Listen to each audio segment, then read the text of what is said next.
Hello students, आज हम जो है क्लास 11th का जो है ज्योग्राफी का यूनिट फर्स्ट का जो है सेकंड चैप्टर के बारे में आप चर्चा करेंगे। मैंने पिछले वीडियो में देखा, आपने जो मैंने फर्स्ट चैप्टर को क्लियर कर दिया। अब हम नेक्स्ट चैप्टर की ओर बढ़ रहे हैं और जो हमारा जो सेकंड चैप्टर है वो है ओरिजिन ऑफ स्पेस, ब्रह्मांड की उत्पत्ति। और उसमें सबसे पहला जो है टॉपिक जो है वो बिग बैंग थ्योरी है, बिग बैंग सिद्धांत।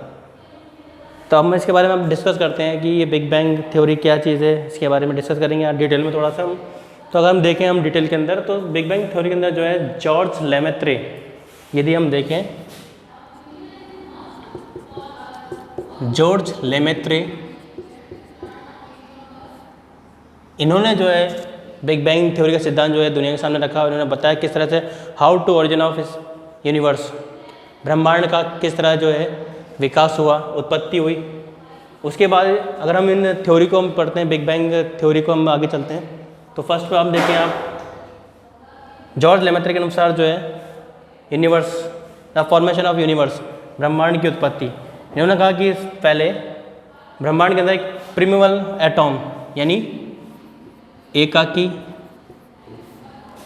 परमाणु, प्रिमिवल एटॉम एकाकी परमाणु था। जैसे हम देखो, अब मैं थोड़ा आपको और डिस्क्राइब कर रहा हूँ ये चीज़ को। मान लीजिए सपोज कीजिए आप, ये हमारा स्पेस है, अंतरिक्ष है, इसमें एक प्रिमिवल, ये जो एटॉम, कौन सा प्रिमिवल एटॉम यानी एकाकी परमाणु, सडन कुछ रीजन हुआ, कुछ कारण हुए और जिससे जो है इस प्रिमिवल एटॉम यानी ये एकाकी परमाणु जो है इसमें एक क्या हुआ, मेगा ब्लास्ट।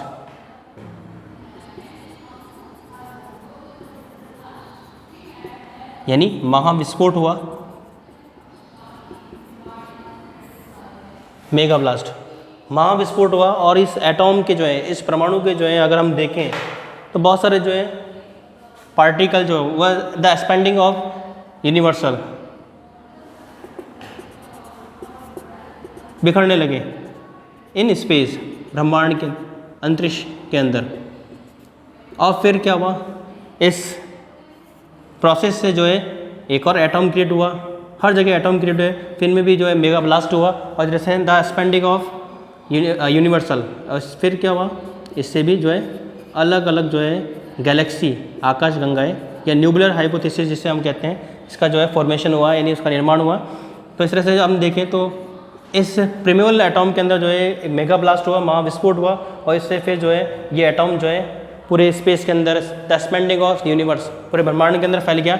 इस एटॉम के अंदर जब मेगा ब्लास्ट हुआ तो 3 जो मेजर एलिमेंट्स है, इलेक्ट्रॉन्स, प्रोटॉन और फोटॉन्स, और इसमें जो मेन है हमारा फोटॉन, ठीक है, सॉलिड पार्ट होता है फोटोन, और ये स्पेस के अंदर दे आर स्विंग, ये तैरने लगा, ठीक है। उसके बाद इसमें क्या था, डस्ट थे, डस्ट पार्टिकल्स थे, गैसेस थी, और गैसेस में भी जो मेन है हाइड्रोजन और हीलियम, जो काफ़ी जो है फ्लेम्स, जलनशील गैसेस जो है। फिर इलेक्ट्रॉन, प्रोटॉन और फोटॉन्स, इससे क्या हुआ कि फिर एक मेगा ब्लास्ट हुआ, फिर एक एटॉम बना और फिर इस एटॉम में जो है मेगा ब्लास्ट हुआ और धीरे धीरे द एक्सपेंडिंग ऑफ यूनिवर्सल,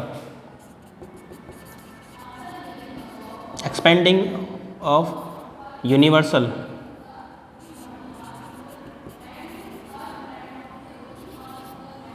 यानी ब्रह्मांड का विस्तार होने लगा। फिर उसके बाद इन एटॉम से या फोटोन से जो है न्यूबुला, न्यूबुला यानी गैस का बादल, ये गैस का बादल जो है बनने लगा। और फिर धीरे धीरे इस गैस का बादल, जब हम आगे पढ़ेंगे हमारे जो आगे की हमारे थ्योरीज जो है न्यूबुला हाइपोथेसिस के बारे में हम चर्चा करेंगे। तो इस तरह से आप देखिए हमारा जो ओरिजिन ऑफ यूनिवर्सल, ब्रह्मांड का निर्माण कैसे हुआ। हमने देखा कि हमारा जो एक प्रिमिवल जो एटॉम था, इस एटॉम में क्या हुआ, मेगा ब्लास्ट, महाविस्फोट हुआ, और इस महाविस्फोट के बाद में क्या हुआ, इससे 3 जो मेजर एलिमेंट है वो है इलेक्ट्रॉन। जैसे हम देखें इसको,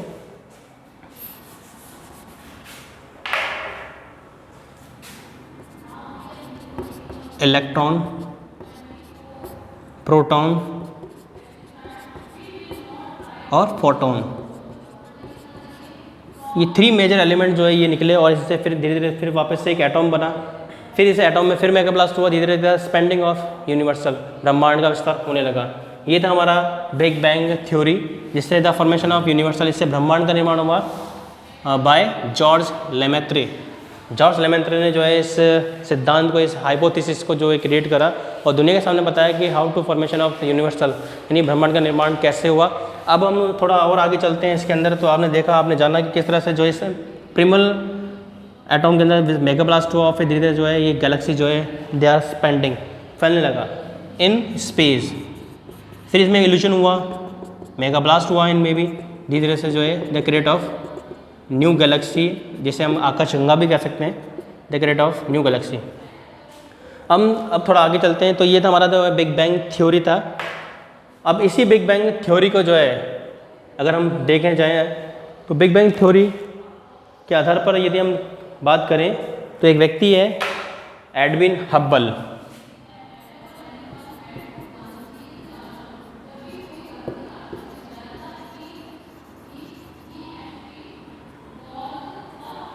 एडविन हब्बल, इन्होंने जो है एडविन हब्बल ने रेड हाइपोथेसिस या रेड शिफ्ट हाइपोथेसिस के बारे में जो है बताया दुनिया के सामने इन 1929 के अंदर। एडविन हब्बल जो है ये भी एक जो है एस्ट्रोलॉजी थे, खगोल शास्त्री थे। इन्होंने बताया, इन्होंने एक जो प्रिंसिपल दिया, सिद्धांत दिया, वो था expanding of universal.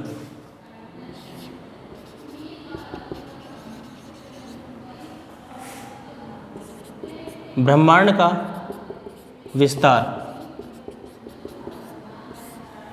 Edwin Hubble ने जो है अपना थ्योरी दिया और उनका जो थ्योरी जो है वो था, आप देखिए, रेड शिफ्ट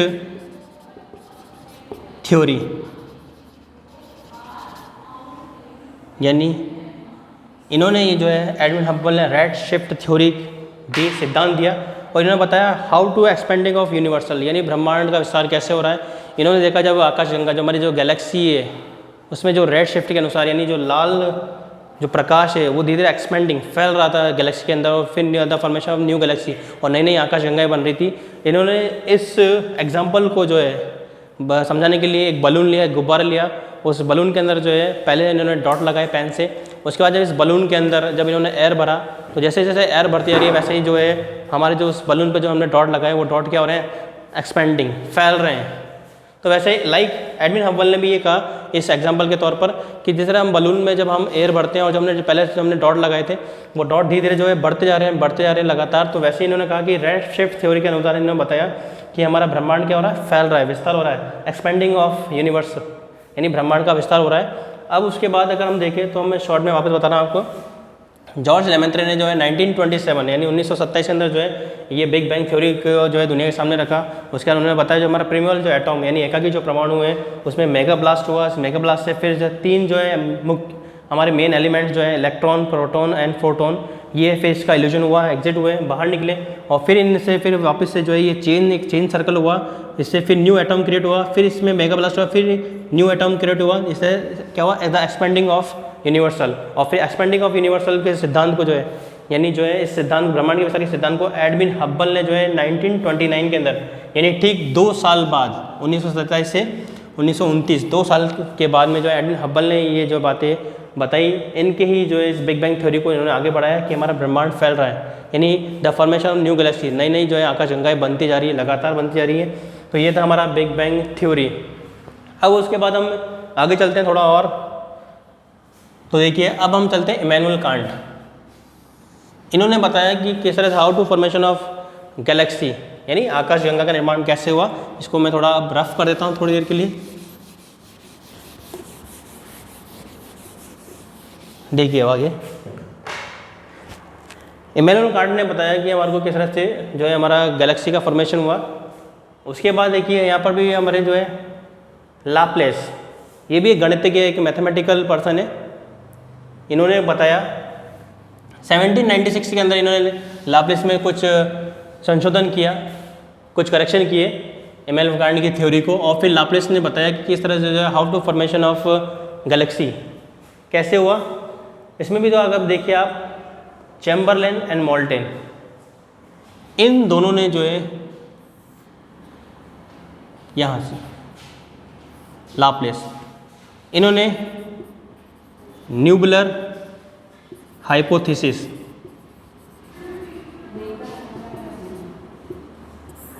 यानी निहारिका परिकल्पना, न्यूबुलर हाइपोथेसिस निहारिका परिकल्पना जो है इमैनुअल कांट ने दी। फिर लाप्लेस जो एक मैथमेटिकल पर्सन थे, गणितज्ञ थे, इन्होंने जो है 1796 के अंदर इसमें जो कुछ करेक्शन किया और फिर दुनिया के सामने रखा न्यूबुलर हाइपोथेसिस, निहारिका परिकल्पना। अब ये क्या चीज़ होती है थोड़ा डिटेल में जाएंगे, थोड़ा देखिए फटाफट। जब हमने देखा, जब हमारे यूनिवर्स के अंदर जब प्रिमोवल जो एटॉम था उसमें जब ब्लास्ट हुआ, इस ब्लास्ट से क्या हुआ, electron, proton and photon exit हुआ। उसके अलावा डस्ट पार्टिकल, ये डस्ट पार्टिकल जो है, और फिर से बहुत सारे गैसेस भी निकले, डस्ट पार्टिकल निकले, और फिर से क्लाउड, बादल। इसमें क्या था, हाइड्रोजन और हीलियम।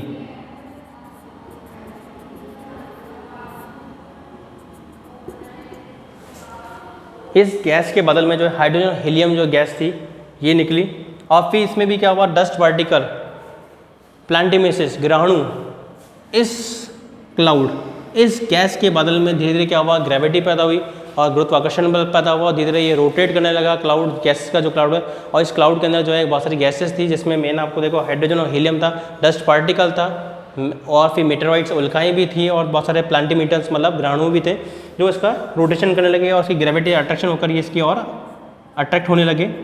धीरे धीरे इस न्यूबुलर, इस गैस के बादल के अंदर जो है धीरे धीरे ये गैसेस फॉर्म से ये कन्वर्ट होने लगा सॉलिड के अंदर, सॉलिड ठोस के रूप में।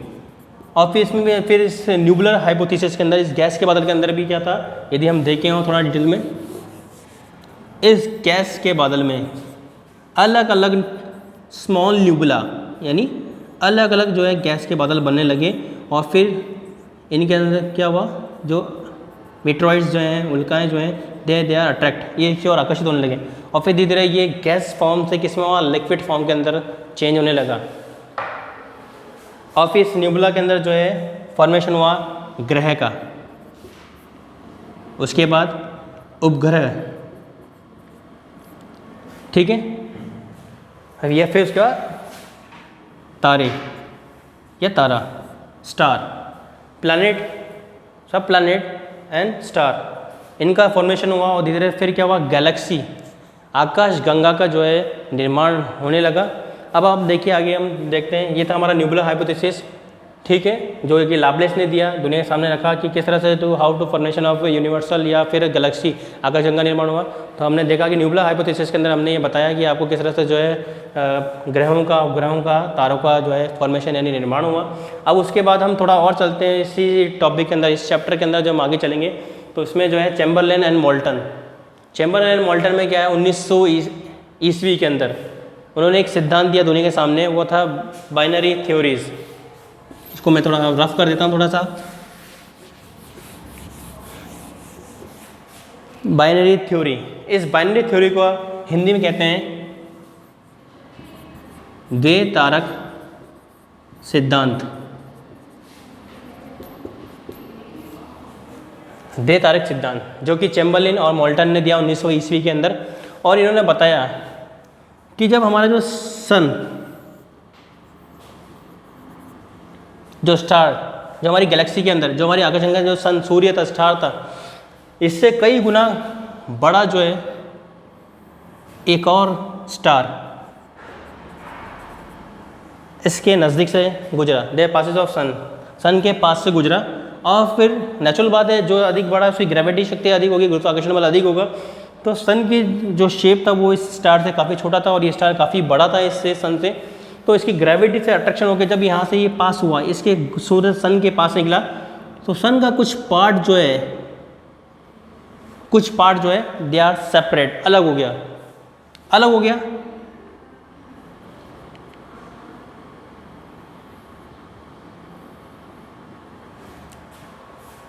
तो सन का कुछ पार्ट जो है सेपरेट हो गया। सेपरेट होने के बाद में ये जो सन से जो सेपरेट हुआ, अलग हो गया ये पार्ट, ये रोटेशन करने लगा किसका, सन का।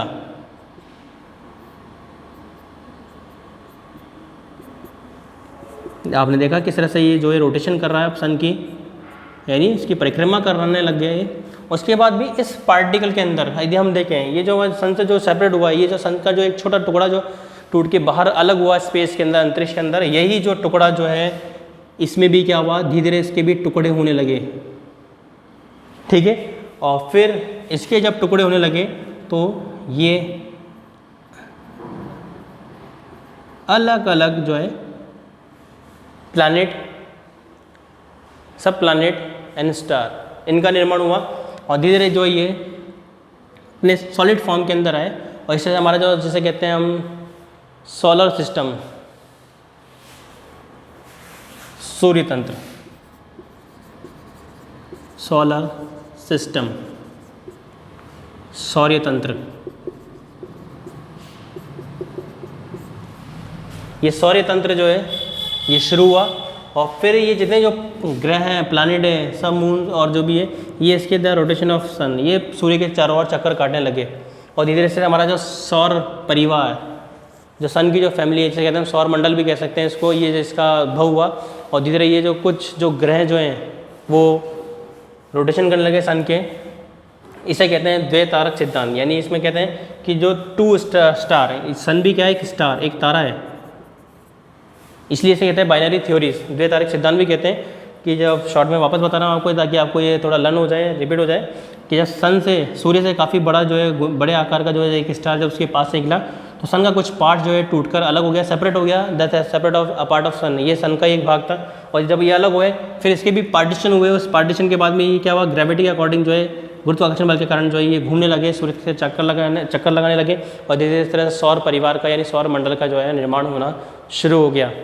तो ये था हमारा बाइनरी थ्योरी, द्वैतारक सिद्धांत, जिसको जो है चैम्बरलिन और मोल्टन ने दिया 1900 ईस्वी के अंदर।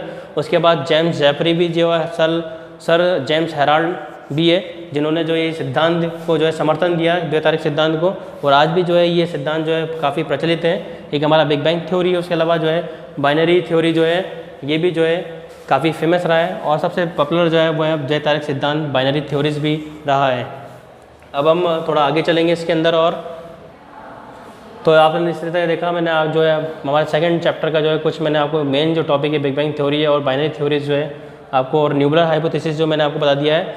अब अगली हमारी नेक्स्ट वीडियो में जो है मैं इसी चैप्टर के जो नेक्स्ट टॉपिक के पे हम चर्चा करेंगे। Thank you students, thank you.